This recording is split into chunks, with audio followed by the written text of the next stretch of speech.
welcome to Other Lands Editing Podcast, where two speculative fiction writers and editors help you craft fantastical worlds by keeping an eye on exacting editing and foundational writing principles. Every 2 weeks, we bring you interviews with other writers, advice on editing and writers' craft pitfalls, and reviews of popular media to help you grow. So sit back, relax, and join Margaret Bates and Midnight Boss as we discuss all things writing and editing.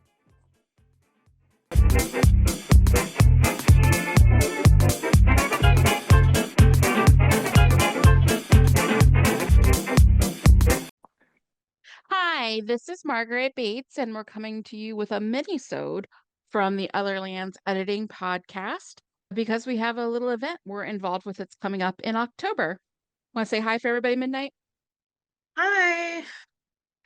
I don't know if some of you as writers out there have probably heard of them before. It depends on how much, I guess, you're in more Facebook circles, but there's a group that maintains a Facebook community called the Writing Gals. And they actually are two writers mainly, and I'm going to butcher their last names, but I'm going to try Victorine Lieski and Michelle Pennington. And so for a while, about 6 or 7 years ago, and you can still find their files on YouTube, and they have still a YouTube channel, but they haven't been as active in that regard. But they used to have a podcast. They had about 22 episodes going through different structures of writing. And I think that evolved where they mostly created an online Facebook-based community called the Writing Gals. Authors could find advice from each other if they were women identifying or are nonconforming and like in that space on Facebook. And so in the interim, I think last year or so, they posted a couple of special YouTube episodes talking about different tropes, specifically within romance, like Secret Baby or How to Do Grumpy Sunshine. But I know that at least since last year, I'm not sure how much older their conferences are. They've been doing these fall-based conferences where different editors and authors are invited to pre-record PowerPoint and slide deck talks. They're about 35 to 45 minutes long. And if you are one of the writers who signs up for the conference, you get access to these different classes and talks starting between the 8th and the 11th. And I think sometimes, depending on what arrangements they've made with the people who created the classes, some of them can be up under your ability to access them again until like February. So you get to look at the talks and see which one's on craft or business fit for you and go from there. So one of the classes up was going to be mine, and one of the classes up is going to be Midnight's. And there's probably about 30 or so other authors and also a key speaker who are all going to be providing content for this conference. And it's all online, so you have to even go anywhere.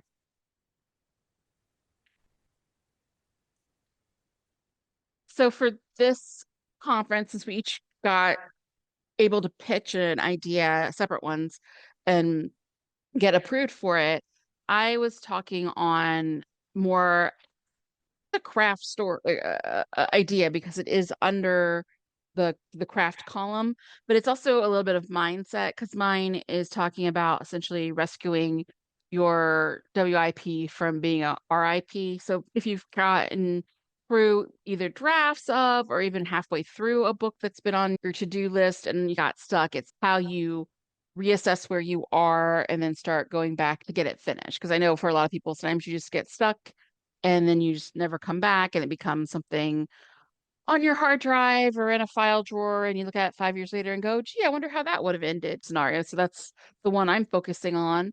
What is your class gonna talk about, Midnight? Mine is titled Creating Your Wildest Romantasy, and it may not sound like it, but it's really a world building workshop. It starts out talking about like the mix of the genre where it connects between romance and fantasy and how readers are responding to that and how to balance character development and the fantasy plot. And then a good chunk of it is world building. Mine ran long. There's actually two videos. So if you want to get the character-ish part, it's in the first part, and the world building part is in the second part. Oh, so you were the overachiever, which is good. I feel Not like on I purpose. I true. I worked just to get to like about 40 minutes. I was like, yay, I got that much. But like I said, I think yours is interesting because I think we both inadvertently had talks that were split in two because I feel like each of our talks have different foci within the overall idea. In mine, part of it was what is, because my background's in psychology. what cognitively goes into essentially writer's block or what gets into these sort of feedback loops where you feel you can't progress. And then literally the other half is more like strategies and exercises to get your creative juices flowing. But it sounds like, again, and I know this from the classes you've taught in the past, other workshops you've given, that you really take a deep dive into romancy. And I know that you definitely believe it's a lot of world building and you're great at it, but you also know both from having edited some that were not as, what's Yeah. the polite way to put it, is ready for prime. From Like character editing some, matters. but also, like when you look at the groups of readers online, they're all screaming for certain things. And if you pay attention to the pulse of the readers, you know that there's tons of room in romantasy because it's the hot genre and they want to absorb everything like the blob.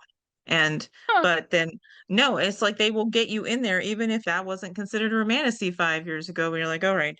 But if you're looking at what the readers are looking for, then you can start leaning in and saying, well, maybe I can, push a little bit more in this area of world building or plot and dig into it and hit some traction. Whereas I think people may have a static idea of what it is that might not fit them. So I think it's good to go in there and think about the various ways you could come in on this trend if you want to get on it before it dies down.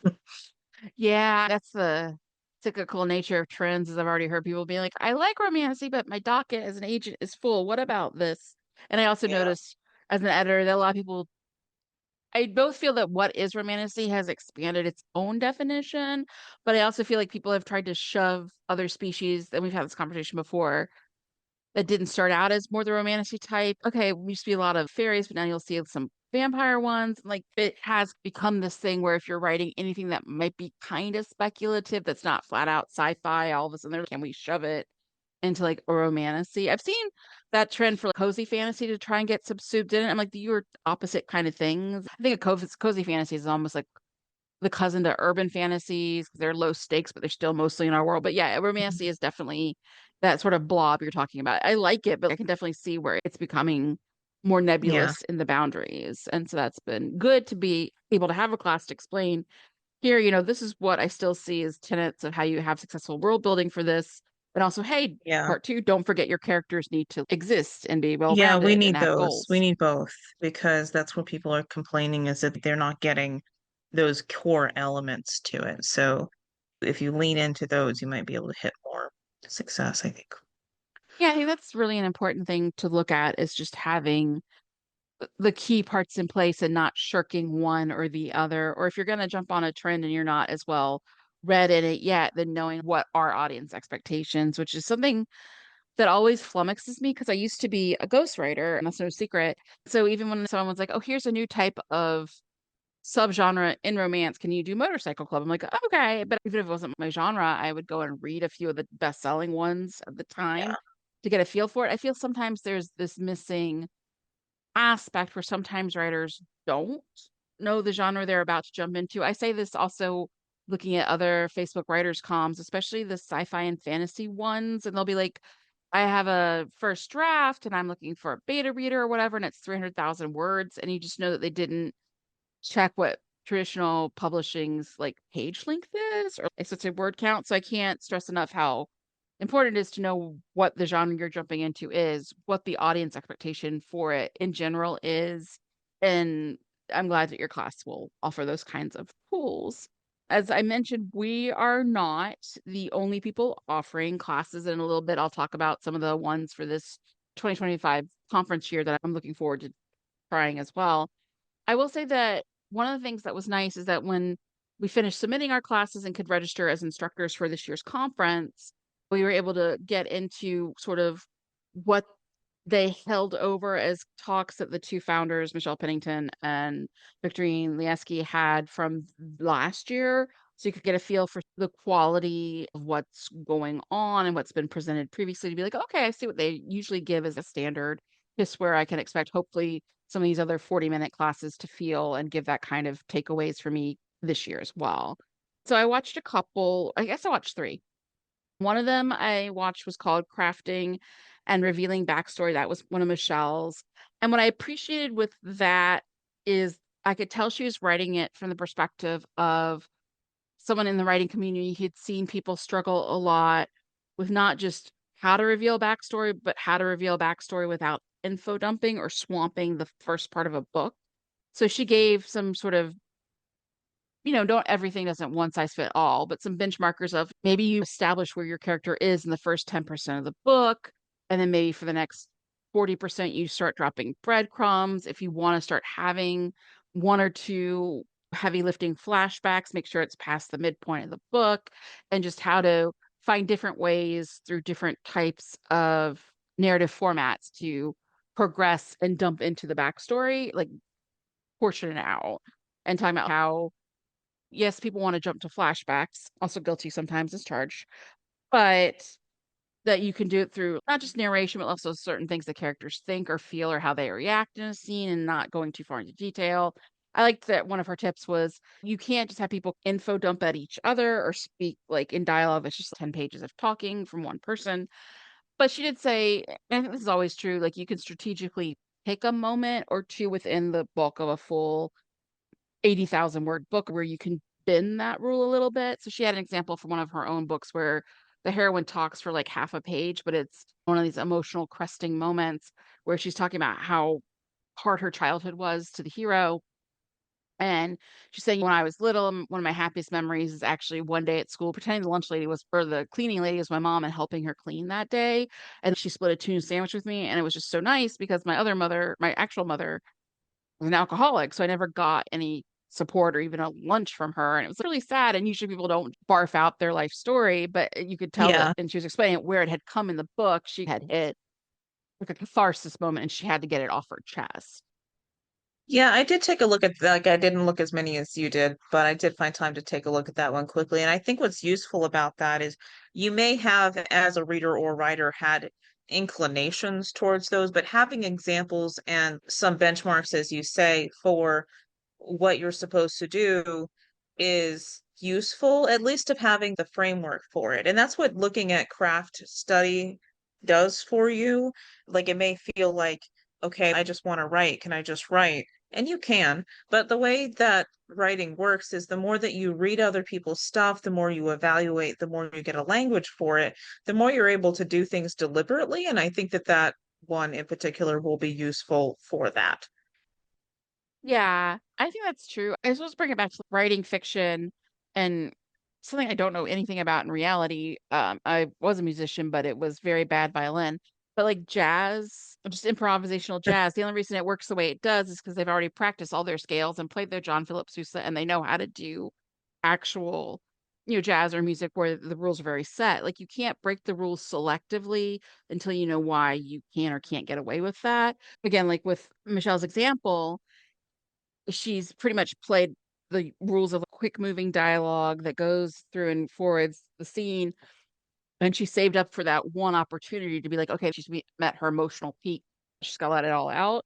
Kind of like the way we talk about the, if you're a first person point of view, I'll give you one carefully chosen chance to have the person, your hero or heroine, overhear something they Yeah. need at the right moment, just the one, or my suspension of disbelief falls apart. So I think that And the was way she helpful. talks about it also, where she's talking about dropping breadcrumbs, you are given more leeway towards the back of half of the novel to have that catharsis moment or reveal the backstory because the readers have been waiting for it. And by the time that they want it, then you can give it to them sparingly.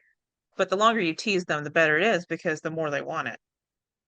Yeah, you're edging your readers into getting the full backstory, so to speak. I also Yes. watched because I wanted to get a feel for how Victorine prepares her talks. She did one which was cute. I mean, wasn't as relevant to me because I don't right now I write some romances, but I'm also been focusing and shifting to horror. But she presented one called A Recipe for Compelling Romance. And I think she did a good job creating that wraparound structure of pretend like you're doing a cooking recipe, and it allowed her to focus on different elements and the nuances or the spices that would go with those elements. So talking about characters and how you have to make them likable and how you can add some nuance to them and how you can flesh them out by giving them actual goals, motivations, and conflicts. And I know that sounds basic, but again, that's kind of the structure of a recipe is leading someone who may be a first timer through how do you put these pieces together and then reminding someone who's done a lot, well, this is the recipe that I've been using as a template that's been helping me so you can get back in touch with those basics. I think one thing she mentioned that besides characters or tropes or those kind of things, was especially if you are writing a romance or piece of romance fiction, was that physical attraction and physical touch is actually a really big part of those types of books. And she was really conscientious in how she set up the recipe ingredients in that aspect of touch to say, like, it's proximity to each other as you go through the novel. Your two lovers, your menage, your polyarrangement, whoever, they should be spending more time together. They should be in closer connection with each other. The conversations they are having should move from more cocktail party superficiality to deeper and more layered and literally physical touch. Like if you're someone who's writing quote sweet or what we call a closed door where some of the bigger actions don't, actually happen on the page, like the PG-13 writing of books. How like it's just a touch or a caress of the face or a kiss is a big moment to build up to. Obviously, if you're writing something that's fuller on the page, has explicit sex scenes, the HBO of a book or flat out Skinemax if you're writing erotic fiction, then you'll have obviously full sex scenes and things where that comes in, but she's very attentive to making sure she addressed how intimacy is built through physical touch and proximity, whether it's a higher, lower heat situation. But also something that I think I find a lot as an editor where someone's writing a romance, but they don't do a build up. So she was very careful in that part of her ingredients list to be like, you can't start at 100%. You've got to ramp it up. You've got to build that tension. You got the tension for breadcrumbs for a backstory, but you have that tension culmination of a relationship. And as I like to put more bluntly than Victorine did in any of her presentation, you don't want to shoot your wad, romance speaking wise, early. So That got into my romantic talk too. As far as like building the characters with building the romance, because you've got the three elements, characterization, the romance itself, and then also like the fantasy plot of they try to start it as the high heat. And I was just reviewing a book on this, and some people just want super high heat, and that's great. But if there's no build, it ends up getting a little repetitive, which is not what you want, is you want it to stay exciting. So as you were saying, finding little ways to make those physical connections and build them, even if it is a lot at once and always, and even on a racetrack in front of other people. Like I need it to go somewhere. well, it's going to Pound Town. No, I'm sorry. In all seriousness, I feel like no matter how erotic or high heat the story, each sex scene has to have something about it that's different than the others. Maybe Yeah, they've there's reached a something new that level brings of something emotional new. intimacy. Maybe they're in a different location. Maybe they're in a different position. Maybe it says something about the power dynamics in their relationship that the other sex scenes haven't. But it just feels like insert tab A into slot B and like over and slather repeat. That's when you have that. I feel like I don't that's know. something that It's we've learned frustrating. from fan fiction rather than a craft class. True. Yeah. Definitely also true. And the final of the three that I did review was called Beating Burnout by Nurturing Your Creativity. And that was also one of Michelle's. And I appreciate that it was something where she gave credit to other writers or other people who had provided her information that she'd researched their work. So she recommended some books in that, The Artist's Way and Bird by Anne Lamott, and a lot of Becca Syme, who also has her own YouTube channel and her podcast and lessons about burnout and writer's process. She's the one who does the series about quick cast. That's what it's actually literally called. But I think that she put in a couple of things to look at if you're feeling like you might be burning out as a writer. And one that she said that I wrote down was, as writers and creatives, we must align what we expect from ourselves and then end up piling on our plates and match that to what we are actually safely capable of, because it's possible to burn out to such a degree you can't ever replenish the well. And also, and this is not a unique sentiment, but I think it's a good thing to remember, because part of burnout is feeling like you have to do everything to keep up with the Joneses and all the other writers and all the social media this and the blah blah that and the trend for the tropes. I think it's important that yes, you have to be aware of your marketplace, but you can't compare yourself to everybody because comparison is the thief of joy. So just from those three last year conference recordings still up, I felt like I got a lot of different things to think about and ponder over. So it does make me interested to see and to check out some of the sessions that are coming up starting on October 8th with this conference. So they, like I said, they're dividing it into three tracks. They're dividing it into craft, business, and a specialty track, which I guess is more of a melange of certain topics that didn't fit in craft or business specifically.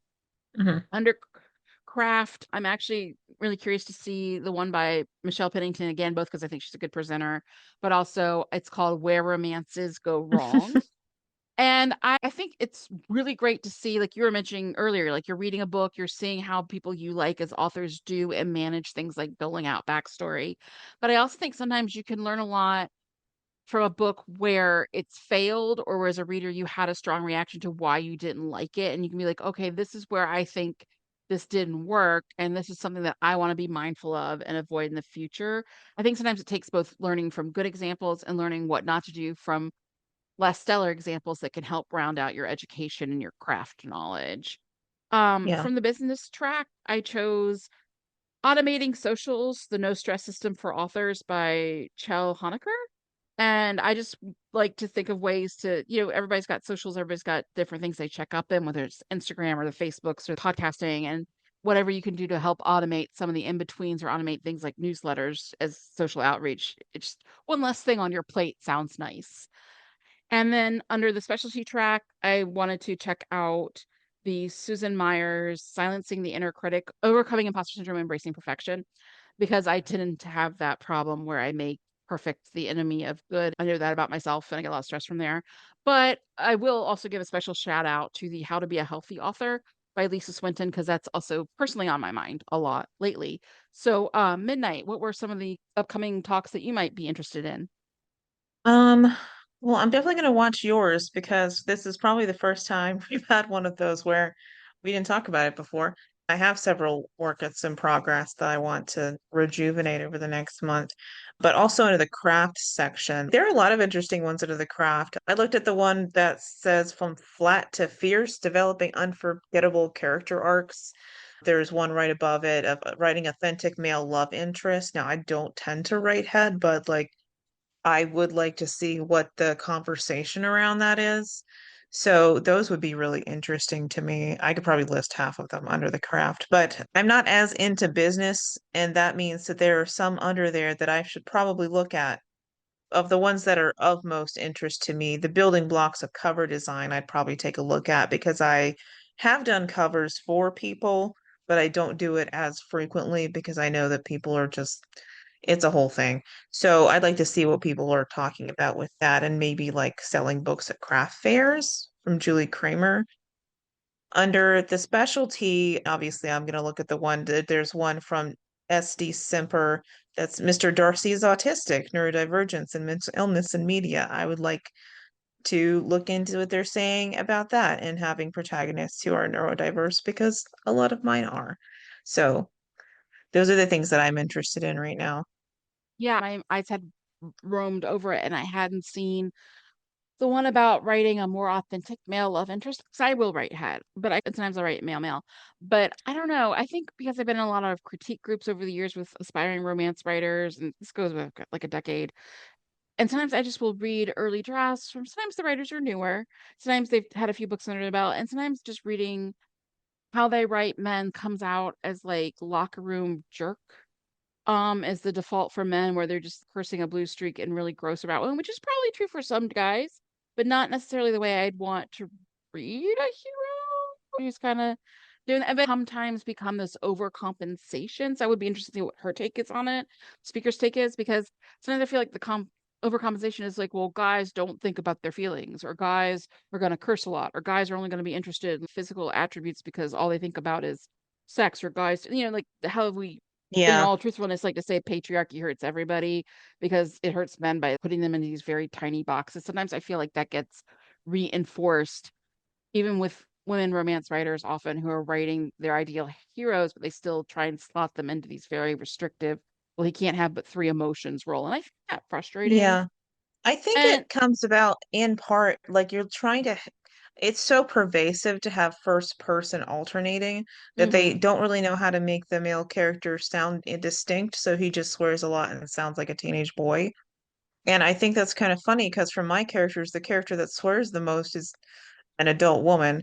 When I think you and I start writing a male character, because I do write the male as well, we're starting from traumatizing this character first and then moving into their development and story. So it's not like we're going out of our way trying to make it sound like a guy. So I'm wondering if there are other things that I might fall into that when I wasn't deliberately trying to say, ah, yes, this is a male. Yeah, and that's fair. I think from my perspective, I'm a twin, and my twin is a fraternal twin brother. And to be fair to my twin brother, whom I do love, I know no one's accused him of being like a super alpha male billionaire type, but he's a very good father and he's a very loyal husband and he's a good guy overall. What I am saying is because I grew up literally from the womb with a guy in my life and who I know has fears and thoughts and emotions and has gone through, like anybody else who's a human after over 40 years, depressive Yeah, periods and self-doubt. So when I'm like, he's a fully complex human because shock, he's a real person. But when I read books, especially early on in critique groups, where it was like, this dude only thinks about one thing and with only one organ, guess which one? I was like, well, that's not the experience I know growing up cheek by jowl every day with the guy who's my age. So I think that's also part of it. But I do think there's this trap of I have to make him an alpha male so he can only be three things because he's got to be a tough Navy. I don't know.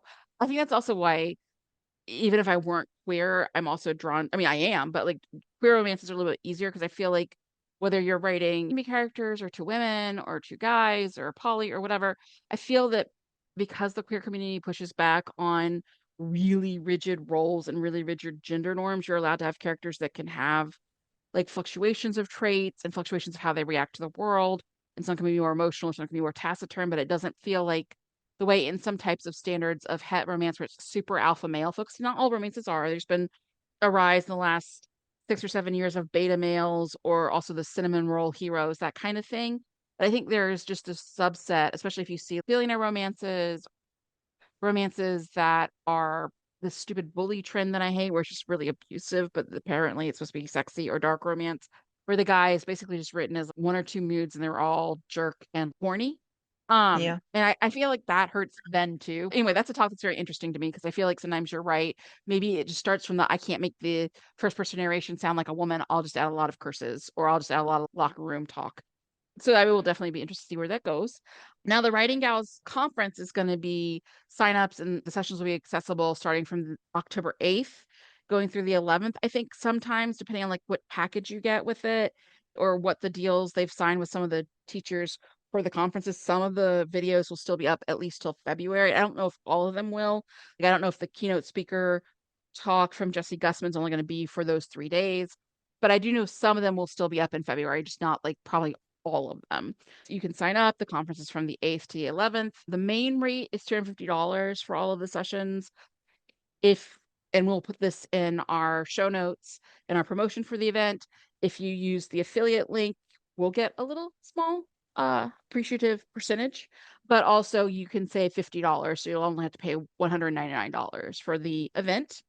And if you're curious about checking out more of the Writing Gals, they've got a site. I'll also put it in the show notes, but they're the writinggals.teachable.com. And so you can see some of the free conference past classes like we've been talking about, some of what their other work is, and that can give you more of a feel for who they are before you make a decision one way or the other for the conference. But we'll be there, so to speak. Our classes will definitely be there for you to learn about romantasy and how to get back into your work in progress. And we look forward to having those of you who go see it, check our class out, give us feedback. And until next time, which will probably be in a couple of weeks, probably think about something Halloween horror themed because it is the season. But the Otherlands editing podcast will be back soon. So thank you. And y'all have a good night. And you can say goodbye as well, midnight, if you feel like it. Hi.